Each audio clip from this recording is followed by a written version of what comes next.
Hey, you guys, happy dreary day. Let me show you. Be outside, y'all. We drizzling, rain all weekend, etc. But y'all, I'm on here to share some things. Um, y'all, look, let me just say this, you guys. God bless me to have the brains, and when it comes down, I have an MBA, okay? So it's in human resource management. I have an MBA, you guys. But even prior to obtaining my degrees, thank God, I had a brain. And my brain always taught me or had me be smart and intelligent when it came down to relationships, okay? Number one, when I divorced my first husband, I had 3 children. I was a single parent to 3 children. So I had to think smart and out of the box when it came down to taking care of myself, right? And God has blessed me to be able to do that. And I am going in mid-60s, you guys. And even upon divorce, I had my resources. I had my own money. I had my pension, my social security, my whatever to be able to take care of CC when it came down to whether a relationship was going to end or not. Okay, now hear me out. Now I'm a senior, right? So even being a senior and being engaged, I still have to have my thinking box on when it comes down to relationships and marriage. Now, you guys know I've already been married and divorced 3 times, right? And upon every divorce, I didn't fall. You understand what I'm saying? I didn't fall because I didn't put all my eggs into one basket. Like, okay, I'm married, so I'm going to depend on my spouse or my husband to do X, Y, Z, because I always had my own. I didn't fall. And that was by the grace of God. You know what I'm saying? Because I always use my brain. So here we go now. And I'm divorced, contemplating marriage, right?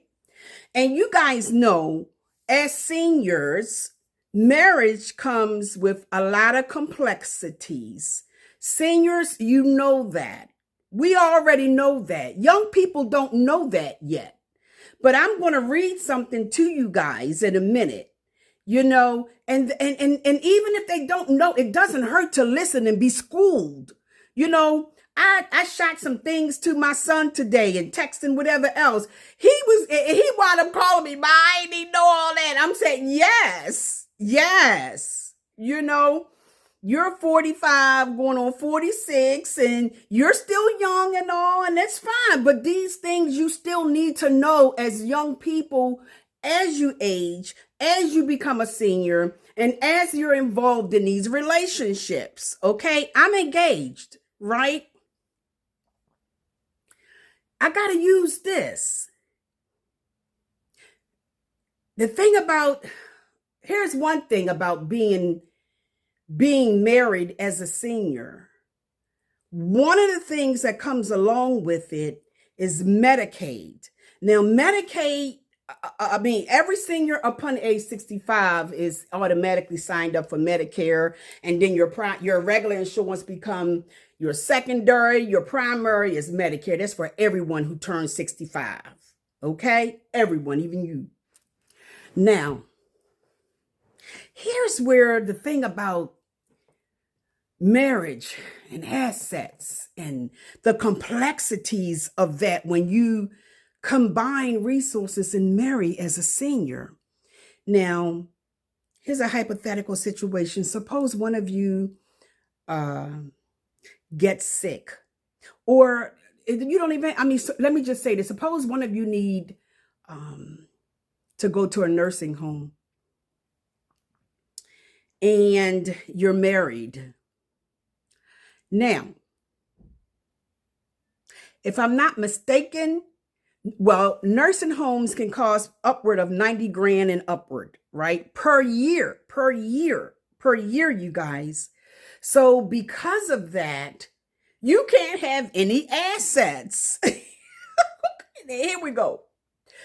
Your state laws, I think the assets that you can have may be like $2,500 minimum per month. And it may be per spouse. I mean, that's the minimum to qualify for. If you have above that, let's say you and your spouse have a combined income of $150,000 a year with your combined income. And let's say someone gets sick and needs to be in a nursing home, as you get older, or for whatever reason, you may need to be in a nursing home. Now, what that means is that your state, and that $90,000 to $100,000 a year that it costs for your spouse to stay in that nursing home, the state wants to recoup its money.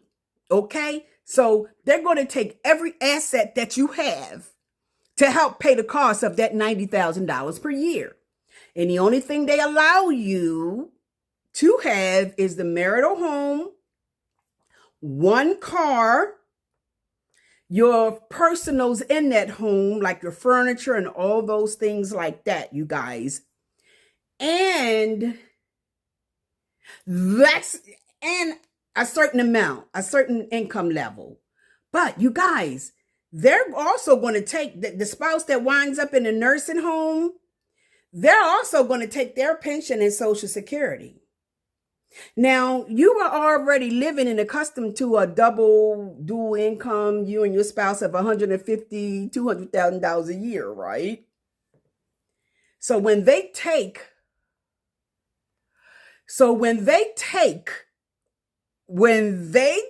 your spouse's pension and Social Security to help pay the cost of that nursing home, you left with just your income. Now, suppose you and your spouse decided, like seniors, upon marriage, that you're going to buy a new home. And you're weighing in on the combined income for that mortgage. So let's say you want to get a mortgage, $700,000 a year. And let's say your mortgage is going to be $4,000 a month. And something happens to your spouse. You see, well, this is what I'm just fooling y'all. This is what I'm trying to tell you. And something happens to your spouse. You're left with that $4,000 a month. And I've known someone go through this. You're left with that $4,000 a month mortgage, especially if you don't have a mortgage protection. So you're left with that. Suppose you had stocks and bonds. As a married couple, you had the stocks and bonds, y'all. State gonna take that. They're gonna take everything they can to recoup their loss of taking care of you or your spouse in a nursing home per year. $90,000 to $100,000. You think that they ain't gonna try and recoup that money? If you have other property, suppose you get married and you have rental property. Suppose you have like 2 homes that's rental property, and your spouse goes in a nursing home.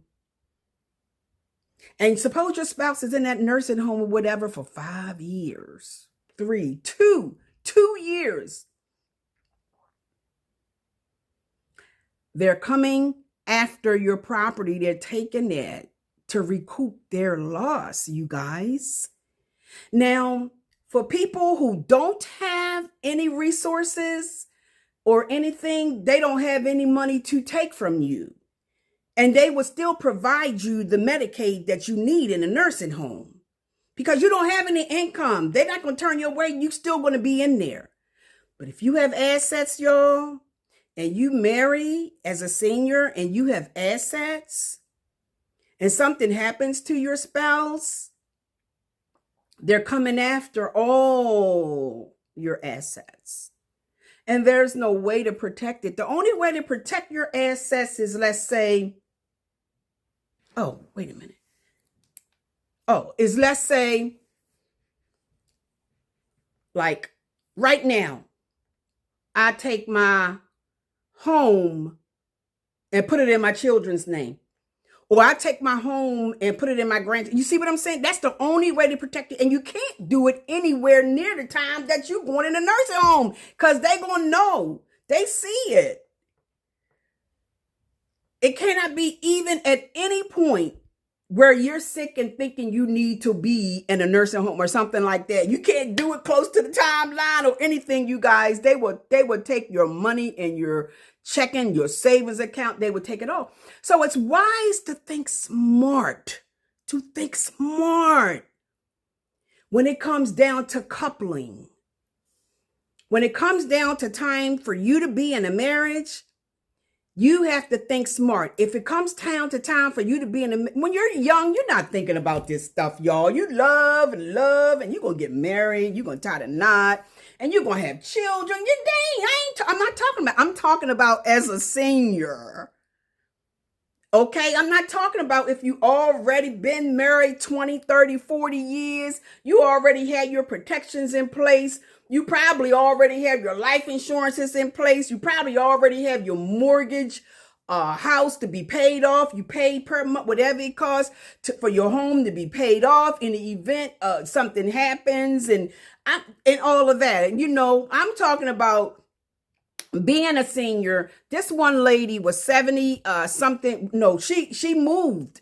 She moved into her boyfriend, not husband, but she moved into her boyfriend's home. She sold her house, right? And moved into her boyfriend's home, and he passed away. Excuse me. So she didn't have diddly squat. And she was in her late 70s, y'all. And she had to buy another condo. She had to buy another condo when he passed away because she had to move out the house. So these type of things you need to think about when you're a senior in love and you're thinking about getting married, as I have. You know what I'm saying? Because I'm going to read this first, and then I'm going to tell you guys what I've decided to do in the finality of my research. I mean, I've already known this stuff. You know what I'm saying? But to really dig my brain into it and know what's best and know what's smart is what seniors need to do, and especially what women need to do. This one woman that I was talking about, they went and they bought this big house, and the mortgage was, I don't know, so way out of her range. It was okay for a couple. Her husband passed away, and she about 65, 68 years old, and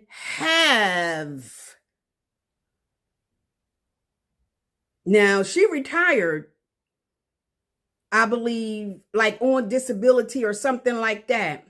And she's retirement age now, but she still had to take on another job just to pay her mortgage.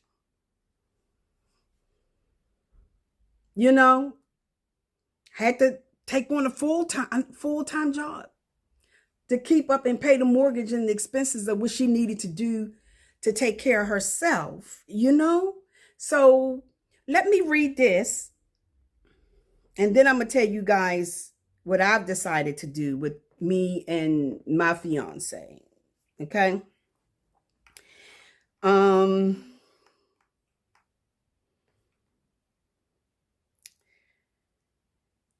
So the question is, oh goodness, where's the question?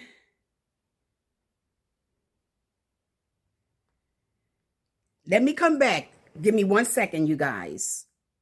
So for older women with money, here's the title. For older women with money, yes to love, but I don't to marriage. Okay, y'all. For older women with money, yes to love, but I don't to marriage. And let me tell you what I've talked about and discussed and everything with my fiance, with Rodney, right? So let me read this, you guys. It's not long. That's the question more and more women confront when considering cohabitating or even matrimony, which is consider living together or marriage. Money is, of course, only one of many considerations, but for many, the answer is clear. Date, fall in love, even live together, but make it legal? No, thank you. Okay, now listen up, y'all. I'm just enjoying this information, and everything. I passed it on to my children too. Coffee. Christian. Now, mind you, these are women already with their own money and their own, whether they have their pension, their Social Security, whether they have their job and their income. I'm specifically leaning towards seniors, okay? So Christian, a 65-year-old doctor, has always been financially independent. That's what it is. The woman spoke on the condition that they be identified only by their first names so they could speak candidly about their personal finances and relationships. As a young medical resident, Christian and another female doctor marveled that they could marry for love, not financial stability. We realized we were rare birds, she said. That was a real luxury at the time. Maybe I wouldn't be rich, but I didn't need a man for survival. Now I'm reading, okay? She married, had 2 children, and later an amicable divorce where she and her ex didn't take an emotional or financial beating. That's what I'm saying. Upon my divorces, I never took a financial beating. You know what I'm saying? She has been in a committed relationship and not even an emotional beating because I moved on, to someone else. She has been in a committed relationship more than a decade. As far as we're concerned, we are married, she says. Having that piece of paper wouldn't have any added value and would make it more complicated. That's what I said. That's what I'm talking about. It would be so many complexities. It's not even worth it. Okay, now hear me out. And this is the big shift. In the coming decade, women will hold greater economic power than in previous generations. This series captures the increasingly influential role women play in the American financial landscape. Okay? So I'm gonna finish reading the story about Christian, okay? She and her boyfriend, who also has children from his first marriage, expect to be together for the rest of their lives.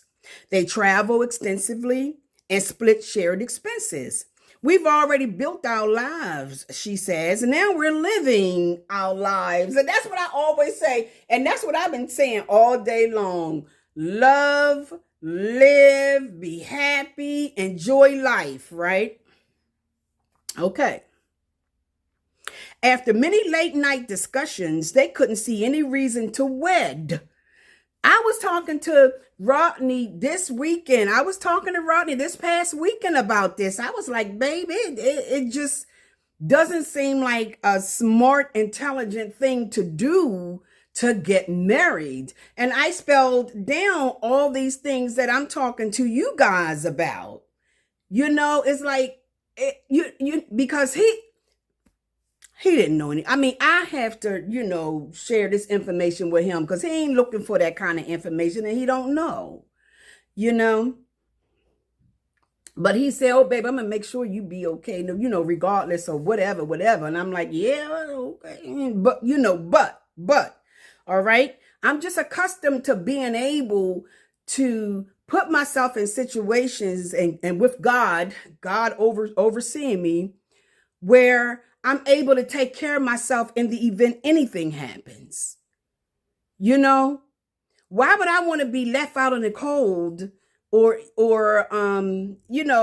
let's say you get married to a man and you move in his house and I mean, you could be leasing out your place, and the whole time y'all under one roof, and he bought the house or whatever the case may be, and he added your name to the deed to the house. And then if something happened and he wind up not, and then maybe a mortgage that's high, that really depends on both you income, and something happened to him, and you know what I'm saying? You may have to just sell your home, because you best believe that rental property they taken, and the same vice versa. It could happen to the woman, it could happen to me. You see, so you have to be smart. Now listen.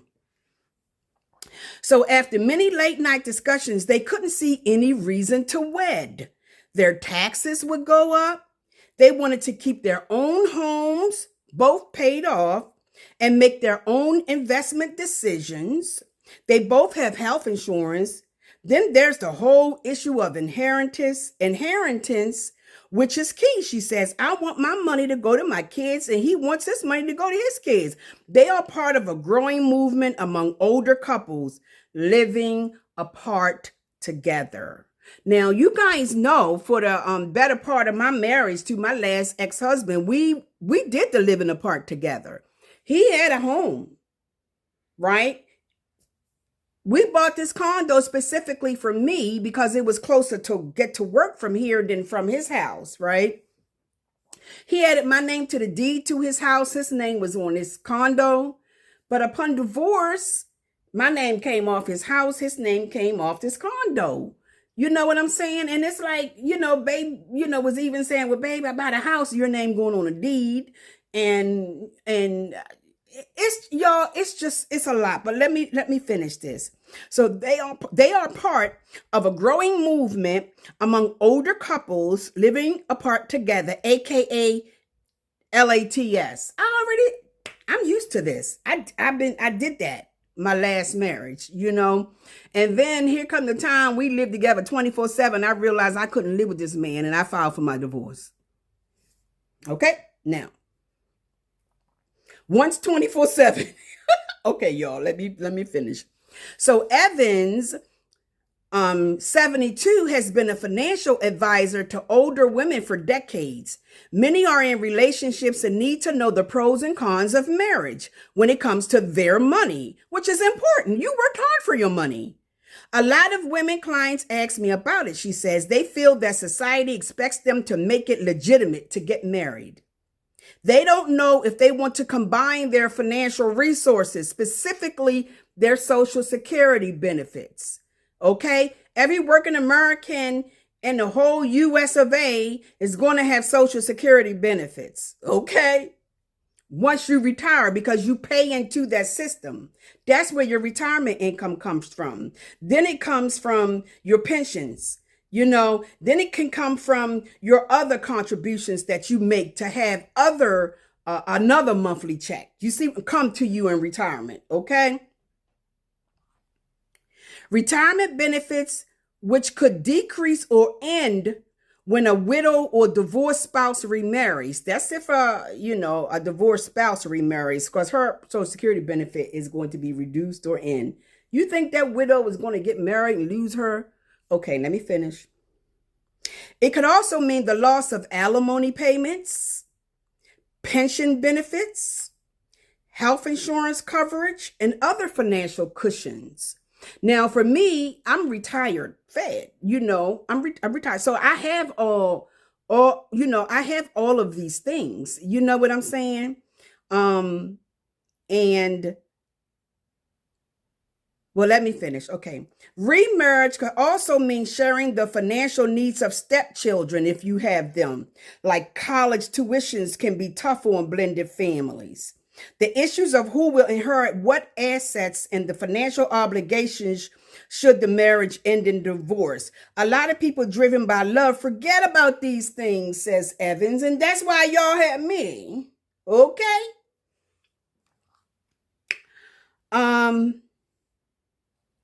Michelle Singletary's money milestones for every age. Okay, there are legal options to address all these questions, but she's not a huge fan of prenups.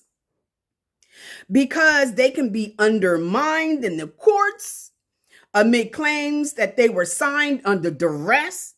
But Evans, her first marriage, her husband's second, and this is Michelle Singletory's story, but she's not a huge fan of prenups because they could be undermining the courts amid claims that they were signed under duress. But Evans, her first marriage, her husband's second has one. Not because I don't trust my husband, she says, because I don't trust his ex-wife. Nonetheless, some of her clients choose to marry for religious, moral, or ethical reasons. If that's the case, then how to set up trusts, which are legal legal stuff, to protect her assets. If that's not the case, I would say that I don't see any reason to be legally married, or you're going to have to set up legalities and have those things in place in case something happens, in case you divorce in the marriage, not only divorce, but upon a death, which I explained earlier, or upon someone having to go, one of you have to go in a nursing home. Okay? There's a strong financial case to be made for young couples contemplating marriage. The legal and social protections, the emotional and economic value that come with building a home and career, the shared responsibility of raising children together. But for older couples, it's a more nuanced debate. Love, dollars, and cents. I was just saying all this stuff earlier. I have not read this article, you guys. Okay? That's the conversation I'm having with my boyfriend, says Gina, a 54-year-old who works for a local police department. He wants to get married, and I'm saying, why? What if we just got engaged? Right? That's my story. Okay. All right, y'all. Hear me out. Get advice and financial news with the Color of Money newsletter. You can sign up for that, y'all. It's a serious relationship. They're even talking about moving in together. And that's okay. Let me finish. But Gina wants to keep her money separate based on years of advice and personal experience. I don't care what marriage that I've had. Y'all know I done had 3, 16, 11 years, and 10. I always kept my money separate. Always. Okay? Because my mama told me as a young girl, don't ever let your right hand know what your left hand is doing. And she explained that to me. Okay? And that carried me through my entire life in relationships and marriages and divorces and whatever. You know what I'm saying? And in essence, what she's saying is have your own to take care of yourself, because you never know when old mad day going to come and that man going to walk out. And what if you're not working? You would be left destitute. You know? So come on, ladies, be smart. Use your brain. Love is love, but okay, let me finish. This is bad. Okay, so it's a serious relationship. They're even talking about moving in together, but Gina wants to keep her money separate based on years of advice and personal experience. Her aunt was her financial idol. Growing up, she always said, make sure you're financially independent. And that's what my mama always said. And I told my girls the same thing, my children. All the money she saved as a young woman was spent during her first marriage and on her 2 kids. She basically started from scratch after her divorce. She built up her savings again, often working double shifts. I've struggled my whole life, she says. I'm finally now making money. She's a few years from retirement and one of the lucky Americans who will still receive a pension. And I thank God for that every single day. I thank God for his grace and mercy upon my life and the blessings that he has bestowed upon me and the brain and the discernment from the Holy Spirit that guide and talk to me. You see what I'm saying, y'all? Come on now. So she's a few years from retirement and one of the lucky Americans who will still have a pension. She's thinking about buying a condo on Cape Cod or possibly in the Carolinas. I could sell this condo right here tomorrow, y'all, and buy me other property wherever the heck else I want to be. You know what I'm saying? And it's good to be in that financial position. Okay. So she's thinking about buying a condo on Cape Cod or possibly in the Carolinas. Her boyfriend can weigh in, but has no veto power. So she's doing it on her money, hers, just hers. I can make these decisions because it's my money, she says. I love that. I love that, is what she says. And then there are women who are not particularly interested in romantic partnerships. Again, even if it would make their lives easier. Grace, 61, has 2 jobs. She works full-time as a high school counselor and part-time as a city council member. She also has a house payment for the next 2 decades. I'm probably going to be paying a mortgage until I'm in my 80s. A contentious divorce was expensive and left her struggling. But there's good news. Her 3 kids are grown.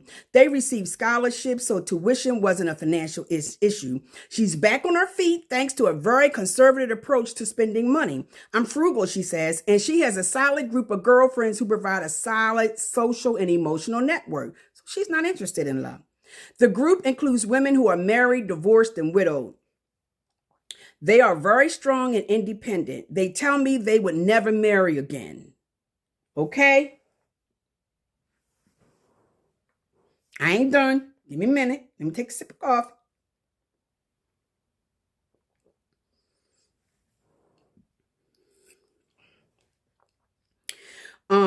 They are also affluent enough to travel and have a lot of fun together. We don't think we need a man to enjoy life, they say. At this age, most guys want a nurse and a purse. Forgive me, you guys who are not like this, but I'm just saying, okay? And I'm reading. Okay? Shall I say that again? At this age, most guys want a nurse and a purse. Okay? I'd be very hesitant to get married again, Grace explains. I'd only marry again if I was assured it won't affect me negatively financially.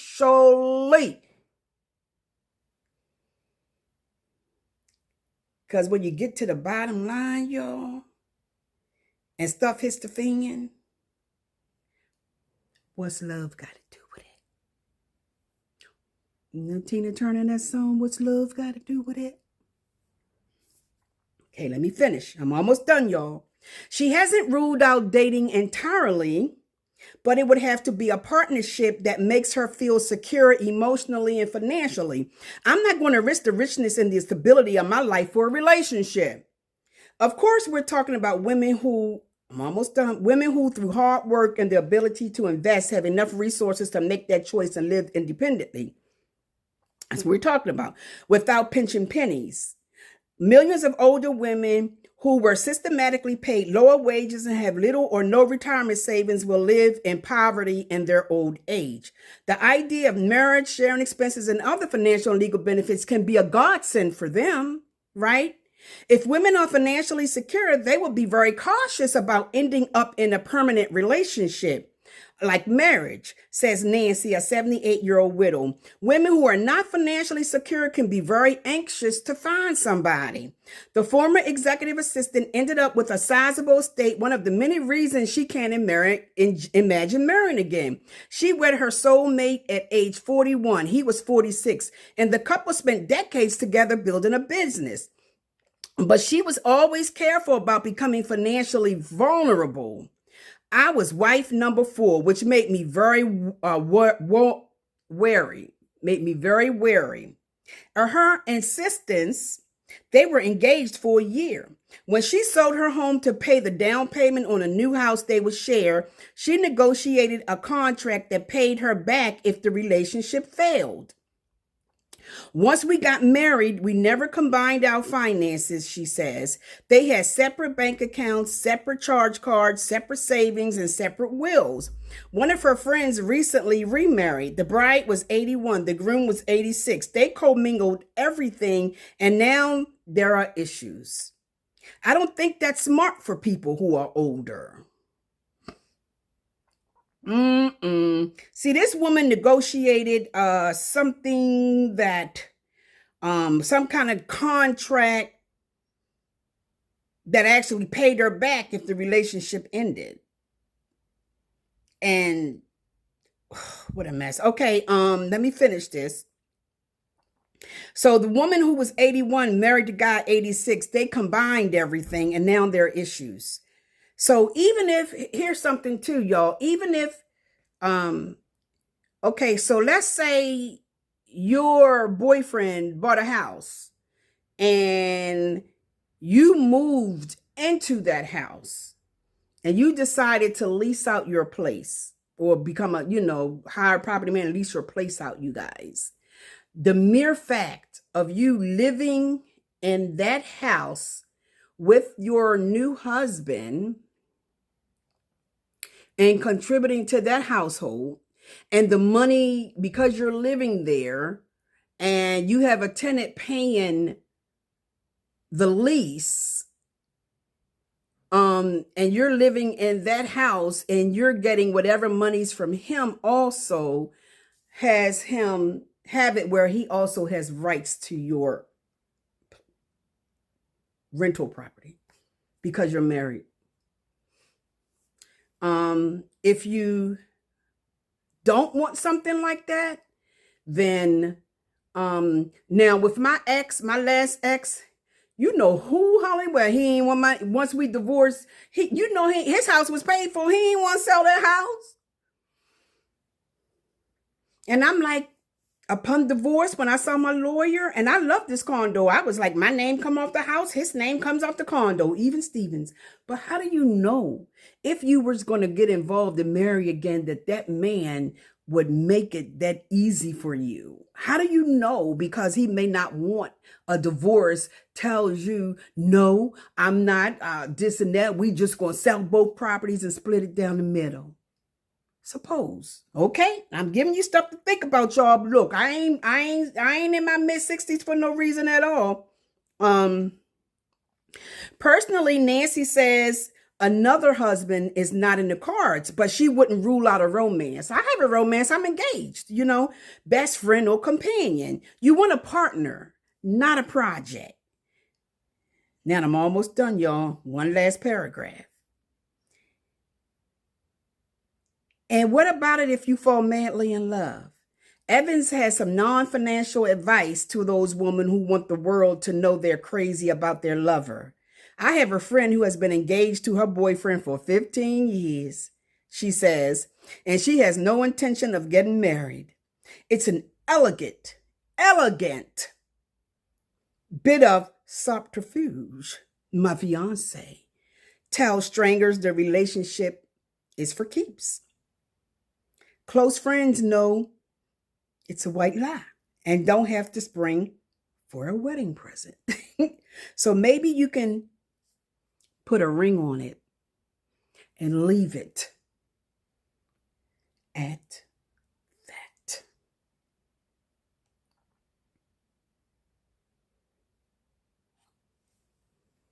Okay, y'all.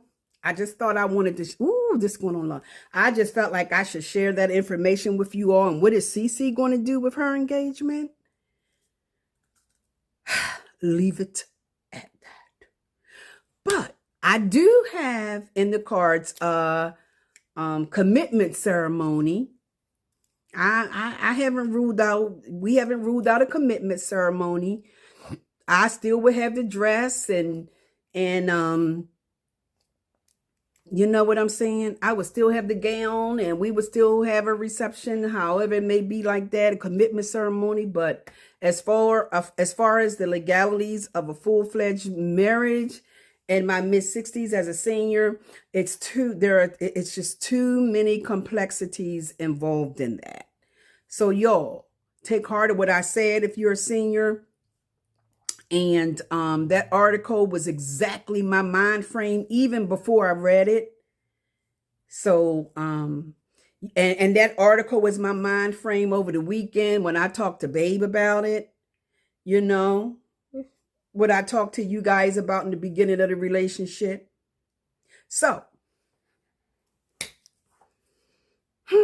I'm so happy that, I thought really clearly about this. You know what I'm saying? I've come a very, very long way to be here in my mid-60s. I'm not dumbfounded over anything like that, you know? But anyway, y'all, love, peace, and in Christ. I'm gonna let y'all go. Bye.